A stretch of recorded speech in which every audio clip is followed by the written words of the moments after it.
जुन्नरमध्ये ST बसची दुरावस्था चव्हाट्यावर आली आहे। जुन्नरमध्ये दरवाजा नसलेली एसटी बस धावली आहे। नारायणगाव आगाराच्या बसचा व्हिडिओ व्हायरल झालाय। एसटी महामंडळाकडून प्रवाशांच्या जीवाशी खेळ सुरू असल्याचं समोर आलंय। तर जुन्नरमध्ये नारायणगावमध्ये एक बस धावलेली आहे। या बसचा दरवाजाच नाहीये आणि अशीच ही बस धावलेली आहे आणि आपण हा संपूर्ण व्हिडिओ पाहतोय जिथे बस चालक बसलेले आहेत, तिथे सुद्धा खिडकी नाहीये आणि अशा पद्धतीची ही बस धावलेली आहे। आमचे प्रतिनिधी हेमंत सापुडे यांनी घेतलेला आढावा पाहूया। जनतेची जीवनवाहिनी असलेल्या लालपरीची दुरावस्था झालेली आहे। पुणे जिल्ह्याच्या जुन्नर तालुक्यातील पिंपळवंडी गावातील एक एसटी बसचा व्हिडिओ व्हायरल झाला आणि सोशल मीडियावरती यानंतर चौफेर टीका झाली। मी सध्या नारायणगाव डेपोच्या बस आगारात आलेलो। आपण या ठिकाणी जर पाहिलं तर हे एसटी बसचं रिपेअरिंगचं या ठिकाणचं हे ठिकाण आहे। आपण पाहिलं तर या ठिकाणी एसटी बसची सध्या रिपेअरिंग केली जात आहे। मात्र जो व्हिडिओ व्हायरल झाला ती बस सध्या पुण्यातील दापोडी या ठिकाणी रिपेअरिंगसाठी पाठवलेली आहे। मात्र सोशल मीडियावरच्या जर आपण प्रतिक्रिया पाहिलं तर मंत्र्यांना कोट्यवधी रुपयांच्या फिरायला गाड्या आहेत, मात्र जनतेची जीवनवाहिनी असलेली तिची एसटीची जी अवस्था झालेली आहे याला जबाबदार कोणाची टीका होते। आपल्यासोबत बोलण्यासाठी स्थानिक नागरिक आहेत। काय सांगाल, काय परिस्थिती आहे सध्या? खरं तर तुमच्यासारखाच मी कालचा तो व्हिडिओ, ज्या व्हिडिओमध्ये एसटीला दरवाजा नाही अशा प्रकारचा एक व्हिडिओ तुमच्या माध्यमातून सामाजिक माध्यमांमधून कळाला आणि ती वस्तुस्थिती आहे।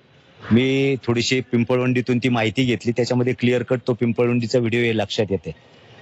अशा प्रकारची दयनीय अवस्था असेल तर दुर्दैव आहे।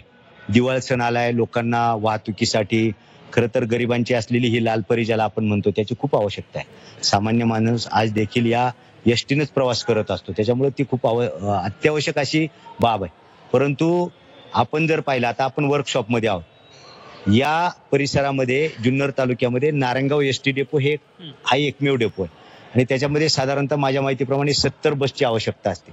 बस जवळजवळ सगळ्या आहेत, परंतु त्याच्यामध्ये नादुरुस्त असलेल्या बसेसची संख्या खूप आहे आणि त्याच्यापेक्षा अधिक अनेक ठिकाणी आमच्या विशेषत्वानं मावळ भागामधले रस्ते खूप खराब आहेत। मी आता थोडीशी माहिती घेतली असता असं समजलं की ही बस ज्या भागात जाते त्या भागातला रस्ता प्रचंड खराब असल्या कारणानं तो जो दरवाजा आहे ड्रायव्हरच्या बाजूचा तो गळून पडत होता किंवा पडला होता। त्या ड्रायव्हरनी वेळेत लक्षात आल्यामुळे त्यांनी तो बिचाऱ्याने काढून घेतला। म्हणजे मला वाटतं त्याच्यामध्ये ड्रायव्हरचा दोष आहे असं काय मानण्याचं कारण नाही। त्याने तो उचलून आतमध्ये ठेवला की जो पडून अजून काही अपघात होऊ नये, ते प्रिकॉशन उलट ड्रायव्हरनी घेतलं, त्याला धन्यवाद दिले पाहिजेत।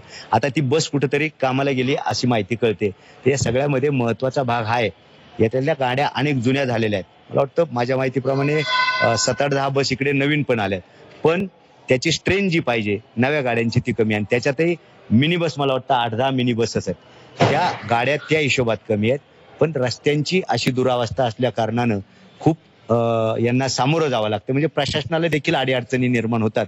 तर माझी आपल्या मार्फत आदरणीय मंत्री महोदयांना विनंती आहे, सरकारला विनंती आहे की यासाठी रस्त्यांचे जे सार्वजनिक बांधकाम खाते त्यांनी देखील, आणि मोस्टली एसटीची गरज ही विशेषत्वानं दुर्गम भागासाठी आहे।